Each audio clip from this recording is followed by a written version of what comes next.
Hi everyone, it's Robin. Welcome to Hub Financial Live. As always, we have our resident crypto guru that I'll bring in a minute.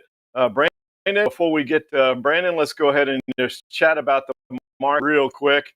We did have the PPI report that came out today on top of the CPI report that came out yesterday.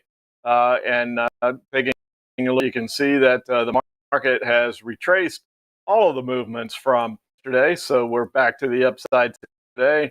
There you go. So the CPI report came out weaker than expected yesterday, and I was wondering if this was going to be a sign that the market may be a little concerned that the Fed would keep rates too high for too long. Keep saying this higher for longer thing, but are they going to wait too long? We did have a little bit of the rally yesterday. I'll come back to the S&P in a second, but this is where the action is. Holy cow, look what's going on in small cap land. Went up in the Russell. We had talked about this big symmetrical triangle that we had here, and we certainly have broken out in a big way. We talked about this last night in our insiders meeting for our EWO Trader subscribers, wondering if we were going to get any follow-through. Big breakout day yesterday, and the emphatic yes. So we're breaking above that 210 level. That's important. We haven't been above there in quite a while. We had trading range between 190 and 210 for a long time. Then we went down to 170 to 190. Then we came back to the 190 to 210.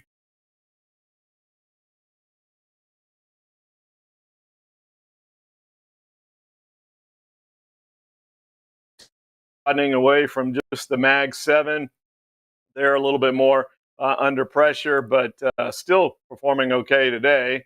Under pressure yesterday, but what a move in the Russell small. So if you're a believer that that's a risk on, then that would not go along with my thesis. It's not really a thesis. It's just more of a query, a question on whether or not the market is becoming concerned about the Fed waiting too long. The market seems to be showing faith that the Fed will cut rates or pricing in that September cut.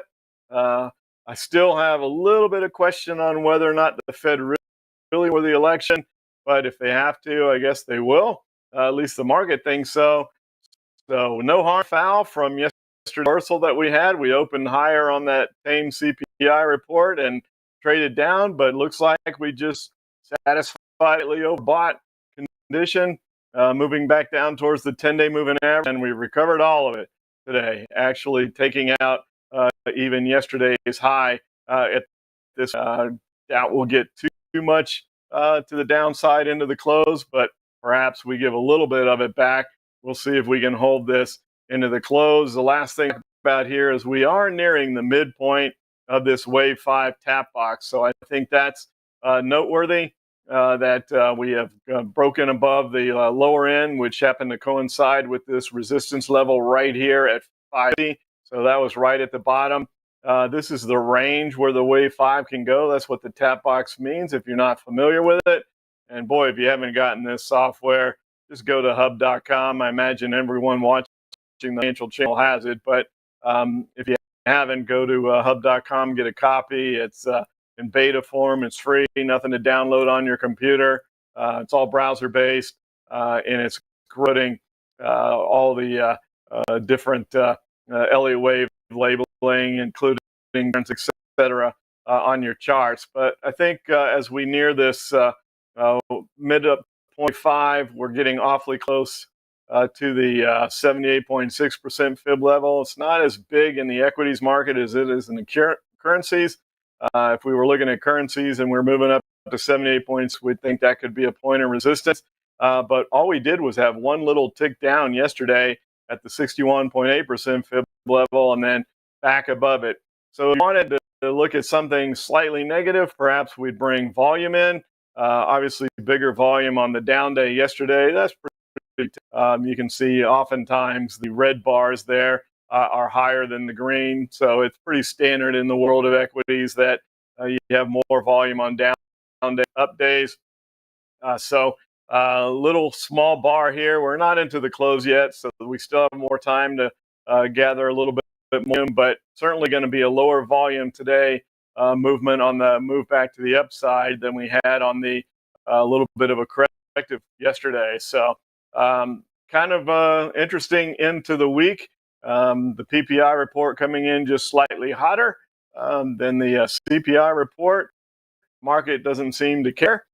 And the only reason that I bring that up is if the PPI report is showing that on the wholesale level, producers are paying more, but then they're not able to pass consumer from the CPI report being weaker, then what likely happens is you compress margins, and that shows up in earnings reports. But we won't see that probably till next quarter. We go into the height of earnings season. We really start in earnest next week, and then after that, a few weeks in a row of a lot of earnings. I don't know if it'll be reflected in this quarter's earnings, but possibly after that. And that kind of coincides with maybe we get a little buy the rumor, sell the news after the election when the Fed does actually start cutting rates. Maybe that's when we get more of a correction, because since that correction that we had in April, we've just had sideways corrections, basically. We're running up, going sideways. This is the old stair step model where you move up, you go sideways, you move up, you go sideways, you move up. It's like going upstairs, and that's where it got its name. So that's a brief rundown of the markets, but let's get to why everybody's here. I mentioned earlier, Brandon, our crypto guru and extraordinaire, and I'm excited to hear what's going on in the crypto world. Brandon, so with that, welcome, and I'm sure you have some interesting things to folks. Happy Friday to you. Good to see you. I don't know if this is why everybody's here. I think most people are here to see your beautiful face. So I don't know. Oh my gosh. It's been a couple weeks, Rob. Well, obviously a lot's been happening. You mentioned the CPI report. We pay attention to that in crypto land as well quite a bit because, as you may know, and I don't know if this is the same case for the markets, but anytime inflation beats, or we have a good inflation report, meaning inflation is better than expected, that's really good for crypto because that means that rate cuts are coming, more money printing, more reason to buy Bitcoin. The domino effect is huge over in crypto land. But I don't know if you've been watching what's been going on either in the markets, but things are looking pretty scary. We've had quite the downturn here in Bitcoin, but there's some reasoning for that. And there's an indicator that we use. It's called the Fear and Greed Index on Bitcoin. And I think I sent it. Yeah, that's the Fear and Greed Index. It's at 25 out of 100 right now. Okay. This is at bear market levels. This aggregates basically all the sell pressure, all the stuff happening over on X. It aggregates a whole bunch of information, then gets this cohesive score. And right now we're sitting at 25, which is everybody's running for the hills type of thing. They're like, crap, Bitcoin's falling. What's going on? But it hasn't been this low since January of last year, peak bear market, when we were down at super low levels, super compressed. So why is this important? This is important because usually when it reaches this level, it starts to signal buyers to come back into the market, surprisingly, because they think that max euphoria is not around anymore, so nobody's going to be dumping into the market anymore, and everybody's scared. But why are they scared? The Germans are selling. The Germans are selling a lot of their Bitcoin. So quite a few years ago, these guys amassed 50,000 Bitcoin. And this little chart from Arkham does they kind of go through all their wallets and they see what's happening. And a couple of weeks ago, the Germans had 52,000 Bitcoin. And over the last week and a half, 2 weeks, they've dumped 48,000 Bitcoin on the market, which is almost $2 billion. And everybody was scared because they thought that would tank the price back down to 30,000, but it hasn't. It hasn't yet. And so everybody's a little bit excited that it hasn't tanked it down to 30,000, but still you had that sell pressure on the market. And Bitcoin, they took it by like a champ, right? And so now the concern is Mt. Gox. And I don't know if your viewers know what Mt. Gox is, but it's a Magic the Gathering online exchange. This is the place where everybody was able to buy Bitcoin back in the day. they had a big snafu back in the day where a lot of Bitcoin was lost, and now they've been in court for many, many years. And now they finally announced that they're going to start giving the Bitcoin. It's a small percentage, but they're going to be giving the Bitcoin back to their users now, starting in July all the way through October. And that's about 130,000 Bitcoin, which is double what Germany just sold. So everybody's a little bit scared about that sell that's going to be coming here soon as well. But not everybody's going to be selling that Bitcoin. So we're still kind of sitting on the edge of our seat. But we got a couple of tailwinds behind us as well. I don't know if you saw this too, Rob, but Donald Trump is going to be speaking at the Bitcoin conference later this month. This is the first time a former or any president has ever speaking at any of these conferences about crypto. So this is kind of big news. Obviously, we have been kind of watching the debates with Biden. I'm not going to get real political here, but we talk about this stuff a little bit over on our channels and stuff about Biden and what he's talking about and stuff. But Trump is good for crypto. So, I mean, surprisingly as that may be, or to anybody else listening, but if he wins the election here in November, this is all hands on deck for crypto, and this is great for us. He's claimed that he's going to back the US dollar with crypto. He's going to use it to stabilize the US dollar. He said he's going to be using Bitcoin as a currency reserve. He said Bitcoin is going to be in the hands of American people. He's not going to be governing self-custody wallets. He's going to basically fire the SEC chair, kick him out of office so that we have a normal SEC. Yesterday, the House was trying to veto Biden's crazy rule to overturn his SAB 121 rule, and the House didn't get the votes that they needed. So basically, Biden's still like taking charge, blindly following whatever. Anyway, I'm not going to. Anyway, sorry. We're going to get back on track here, but he's going to be speaking later this month at the conference. Then we got a couple of other headwinds coming our way, obviously. We have MicroStrategy, and this might be up your alley here, Rob, doing a 10-for-1 stock split coming up here. And this is good. This is great for us because what this means is Michael Saylor is going to get more of his stock in the hands of more people because it's going to be cheaper stock. Right now, it's like $1,500 a share or something like that. Not everybody can buy stock at $1,500 a share. So now they're going to be able to buy stock at $150 a share, which is going to get them to be able to sell options a lot quicker, which is going to create more market making and basically more revenue for MicroStrategy to be able to go out there and buy more Bitcoin, which that's what we want. Michael Saylor is a huge advocate of Bitcoin. If you've listened to any of his stuff, you know what I'm talking about.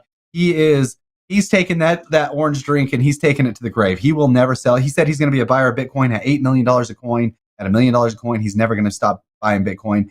And even on this last dip here, the ETFs continued to buy, right? They kept buying. The ETFs have not stopped buying. You have BlackRock still buying Bitcoin. You can see by these numbers here, they keep buying. They've had now 5-6 positive days in a row, even while Germany has been dumping all their Bitcoin. So they have not been shaken out, which I thought they would honestly start selling their Bitcoin, but they're still buying. So even though we have Bitcoin sitting at basically fallen for about 35 days straight, we're still not down that bad considering all the sell pressure here. But I would like to tell you what we're looking at now. What is our next play? I mean, we've talked about a couple things here on the channel. So if we go ahead and share my chart here, we're working on the Hub software on the platform here. Just like you said, it's all online. So this software is actually really usable, really nice. This is the Bitcoin chart. And as you can see right here, Bitcoin has started to sell off. And this is all the way since, I think, June. This is, oh my gosh, this is June 9th, right? So we've had this Bitcoin sell off and it's basically been constant dumping all the way down to this level right here to where we're at. We're sitting at July 12th, so about a month and a half of selling here. And this has been everybody starting to see the Germany selling and the Mt. Gox fear in the market. But we have, and I mentioned those other tailwinds coming up here, but this is the play that we're looking at. Ethereum is quite interesting right here. And I think we can pull up the ETH Bitcoin chart because once you get into Bitcoin land, you really don't care too much about the US dollar price, but we care about how every other crypto trades against Bitcoin. Are we gaining on Bitcoin or losing on Bitcoin? If we're losing on Bitcoin, then we just as well hold Bitcoin. But if we're gaining on Bitcoin, then those are the alternative assets that we want to hop into. So Ethereum right here, this is the ETH Bitcoin chart. And as you can see, this happened. This was about, let me hide this. This is May 20th, I think. we had this huge run up here. This was the surprise announcement from the SEC that they were going to start approving the Ethereum ETFs. Okay. And so obviously Ethereum made a huge bounce against Bitcoin. Everybody was super excited. And then it's been trading sideways for a little bit here. But I don't know if this pattern here says anything to you, Rob. You might be able to speak to this a little bit better. But this looks like a bull pennant. I think that's what they call bull pennant type pattern. Anyway, here on the Bitcoin chart. And Ethereum right now, all of the firms have submitted, I think, what is their final S1 approvals, which is the final stages of getting the ETH ETF trading. And so right now we're sitting on the precipice of a point where the Ethereum ETFs are going to get launched on the stock exchange. Almost everything has been filed. We're almost ready to go. And once those ETH ETFs are filed on the stock exchange and they start trading, we think there's going to be billions of dollars of inflows, which could give us a very potential purchase signal for Ethereum to start moving up into this range up here against Bitcoin chart. If we go right over to the Ethereum chart, we can see what it's priced at right now. This Ethereum, it's trading at about 31.44. This was the big pump right here for the ETH ETF surprise. Hey, we're going to list these things on the exchange. And then we saw this thing all the way sell off. It's actually eliminated that entire pump in terms of dollar value. But you saw on the ETH Bitcoin chart that it hasn't actually fallen as far. But we think this thing is poised now to start making a run here. Ethereum could be making a huge move coming to the upside because the float on exchanges right now for Ethereum is so low because of staking and other factors that I think Ethereum could move a lot quicker than what the Bitcoin ETF did here. If we go back all the way to when the Bitcoin ETF was approved was back here January, right here. I think if we look at, I think that Bitcoin was right here or something like that. Since then, right after it was approved, they had a little sell-off. And then after that next point here, I mean, this thing ran all the way up. We're talking all the way from 40,000, 38,000. It ran straight up to $74,000. We could see something very similar to that happen over here in ETH land. Awesome. And you touched on a couple of the questions that I had about the Germany dumping, not dumping all the Bitcoin onto Coinbase and then the Mt. Gox thing. I did have one other one. I was reading about the U.S. actually did something similar to Germany with some of the Bitcoin that had been seized from the Silk Road and all that. Any comments? Is that even a size to worry about? Has that been playing into it as well? That's obviously a fear. So the U.S., I think they have 190,000 Bitcoin left. But the theory, okay, so there's a couple of theories out there, right? I mean, obviously they could go ahead and sell that Bitcoin. That has all been seized. But we think that there's talks. I think the United States is being a little bit more vigilant in potentially using that Bitcoin for their own purposes, whether it's to back the US dollar, whether it's a strategic reserve asset or other things, because there has been a huge shift since January with what's happening in DC, with what's happening with regulators. There's more and more of people actually starting to believe in Bitcoin as a new asset class and as a real asset. And so I don't think they're going to be so quick to dump that Bitcoin, rather use it for what its purpose is. And that's to be, a new asset class that's going to hedge against the deflation of the US dollar. Yeah, and you're right about Trump. He's labeled the crypto candidate, and certainly kind of had Biden have to reverse his real negative stance just to not be too far apart. And then the point that you made about Trump perhaps backing the dollar with crypto, I think is that's actually kind of a smart idea, because then it kind of takes the Federal Reserve thinking that they might create their own crypto at some point in time to challenge Bitcoin, and that would, if Trump does get elected, former President Trump gets elected, and he does that, takes that potential concern out of the way. So yeah, that was an interesting comment. I hadn't heard that he had made those comments, so that was pretty interesting. But yeah, I was going to ask you about Ethereum, and Any rough idea of when it's going to actually start trading? The The ETF? Ethereum, so the Ethereum ETF, it got delayed a little bit. I mean, the problem is we're working with the SEC here, and they don't seem to be pushing it as quickly. After the basically after the 19.4Bs get filed, they have a little bit of a period where the S1s have to come in. Yes, and that's just regulatory language. Basically, all the forms they have to submit to get those filings on board.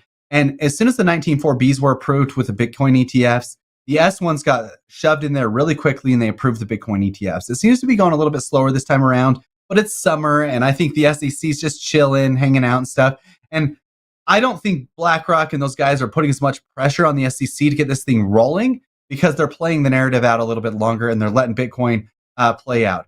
But trust me, they are going to be putting pressure on the SEC very soon, because they want those fees. BlackRock could care less if Bitcoin goes up, Bitcoin goes down, sideways, all around. They're making their fees. And so if they can double that fee structure over here on Ethereum, trust me, they're going to do it. And BlackRock, as a huge proponent, obviously they're going to be putting their money where their mouth is, and they're going to be pushing this thing very soon. So my best guess as to when this thing's going to get approved is probably by the end of July, but I really think next week, based on what I'm seeing and the rumblings on the street. So next week, wow. Yeah, that would be great. Yeah. It would be great for a turnaround. I mean, another catalyst for sure. Yeah, and as you showed on the Ethereum, did a pretty good job of holding in that 3,000 level. So I thought that was a good support for it to perhaps make some sort of a bounce off of. Comments about MicroStrategy were pretty interesting as well. MicroStrategy's in a large triangle. You talked about the chart that you showed on Ethereum to Bitcoin in that flag pattern. When you have a big move up and then you go into a symmetrical, that's my favorite of all breakouts, and that's kind of in between a chart of or a pattern of, you can see a little bit of a flat, but that's consolidated triangle as well. I think that bodes well for a breakout. Yeah, there's like that big move up, and then you go into consolidation. Over the years, when I've looked at those patterns, it always breaks out, and it's usually a pretty volatile breakout. So that would tie in with your thought of Ethereum making some sort of a move there. So it's going through a bit of a flat, slightly towards a triangle, but yeah. Yeah, I think that's interesting you mentioned that, only because, I mean, I don't look at charts as much. Obviously, I'm more of a news and a technical, like basically what's happening behind the scenes. We talk about always, what's pushing the market. We don't let the charts drive our decisions. It's more of, hey, what's the technology behind this? What's the team behind this? What's the token doing? What kind of technological advancements are happening? Or what is happening now? Now it's gotten, what's happening over in DC? What are they doing? What are they doing to push this narrative forward? And where this chart always, I mean, and then the charts, you can kind of go look in crypto. I think, I don't know, we're kind of more baby stages, but they always seem to still map out that, right? So this pattern playing out is like, oh, okay, this pattern's going to pay out, and it's going to go, like you said, volatile, maybe to the upside or whatever it is. That could time correctly with the Ethereum launch, which is like, okay, I'm looking at it from this point of view. The Ethereum launches, and then it vaults this thing upwards like crazy. And so the timing of everything always coinciding is kind of funny to me.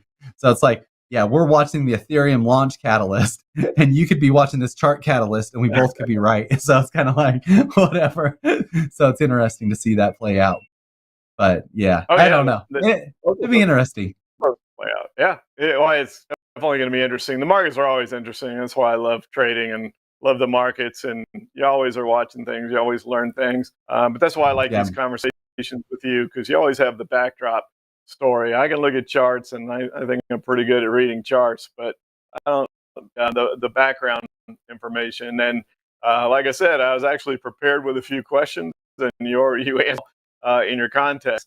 I'm seeing some comments that your internet connection is much better than mine, so I don't want to talk too much to run things. So, yeah, we actually lost internet last night for several hours, so they're obviously struggling with it. up here in the mountains. They'll get it worked out, I'm sure. But I'll just Starlink, leave it right? to you What? to Yeah. make any final comments you want, and I look forward to getting together with you again and see if perhaps the trading starts next week. Maybe we can get together again here in the next week or two and follow up. Yeah, hopefully we can. I think that'd be good. And obviously, if you guys want to hear more about what we're doing behind the scenes and more of what's happening or how to use your crypto in more useful ways, go ahead and check us out over at Digital Investor. We do classes 5 days a week. We offer one-on-one consulting. We do all kinds of stuff over there where we can teach you about how to use your crypto, how to stake your crypto, and then basically we tell you all about what's happening behind the scenes.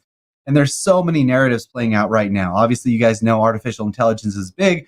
Decentral artificial intelligence is potentially starting to like boom here soon. So we're working a lot with that stuff going on. So we'll go ahead and put the link on the screen. We'll put it in the description of the video and go check us out.